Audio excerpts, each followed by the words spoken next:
Tips for starting conversations with new people. The first step to building relationships. Hello. Today, I want to talk about a topic that many people might find a bit challenging. How to naturally start a conversation with someone you've just met. Meeting new people can lead to business opportunities or valuable personal connections. However, approaching a stranger and initiating a conversation often requires courage. And it can feel daunting to know how to begin. Why do we find it difficult to talk to people we've just met? It's probably due to worries like, what should I say? Will the other person find me bothersome? Or, what if it gets awkward? The fear of rejection or anxiety about failure makes us hesitate. However, starting a conversation is, by no means solely a matter of innate talent. With a few effective strategies and a little practice, anyone can develop the ability to communicate naturally with someone they've just met. The first thing needed is a change in mindset. Instead of thinking of a conversation with a new person as an awkward and difficult task, try to see it as an exciting opportunity to meet a new world. Every person has their own unique experiences and knowledge, and through conversation, we can learn something from them and gain new perspectives.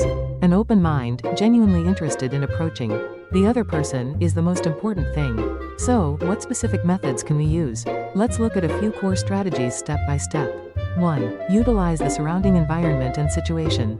The easiest and most natural way to start a conversation is to utilize the space or situation we are currently sharing.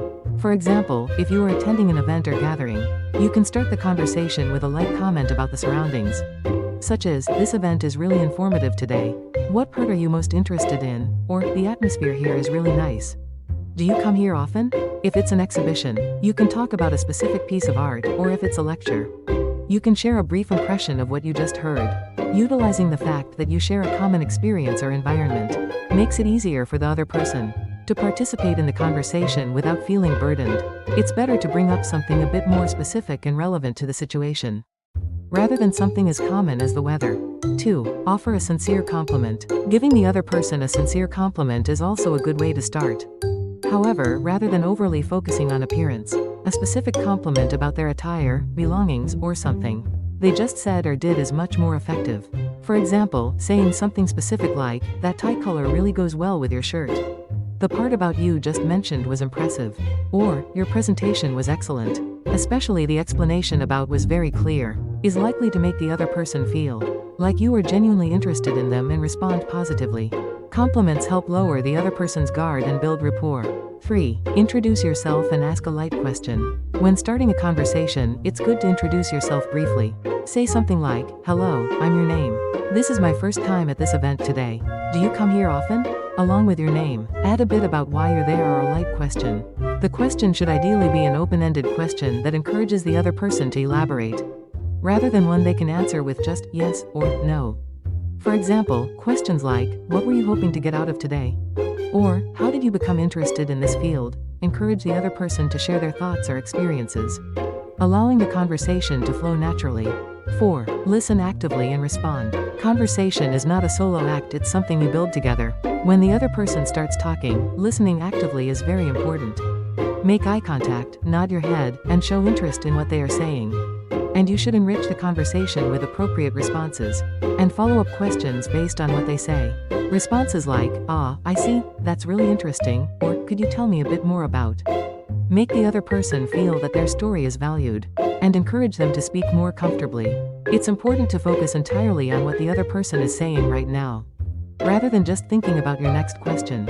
5. Find common ground. Once the conversation has progressed somewhat, try to find common ground with the other person. It could be hobbies, interests, hometowns, experiences, anything is fine.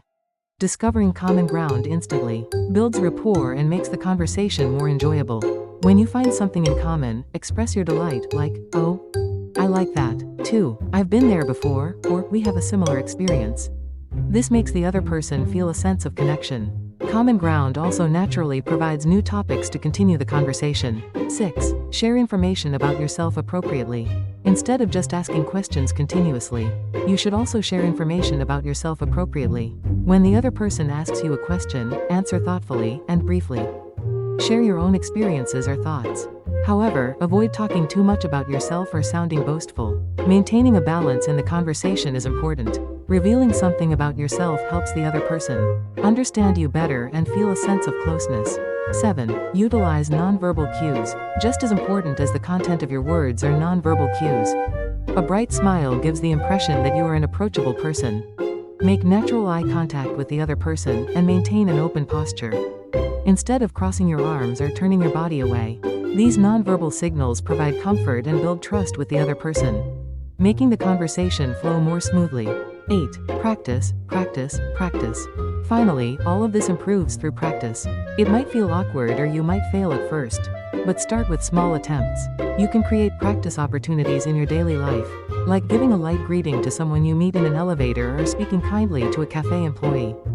The more you practice, the more confident you will become, and you will develop the ability to naturally start conversations in any situation. Things to avoid. There are a few things to avoid when starting a conversation. It's best to steer clear of questions that intrude on the other person's privacy. Negative topics or subjects that could be controversial.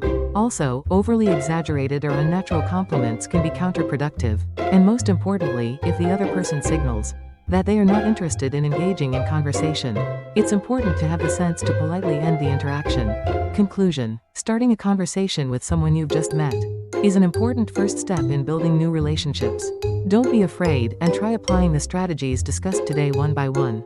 Utilizing the environment, sincere compliments, open-ended questions, active listening. Finding common ground, appropriate self-sharing, positive nonverbal cues, and consistent practice. All of these will make you a more attractive and communicative person. I hope that through new encounters, your world will become wider and richer. If you have any questions, please feel free to ask again. I support your successful journey in starting relationships.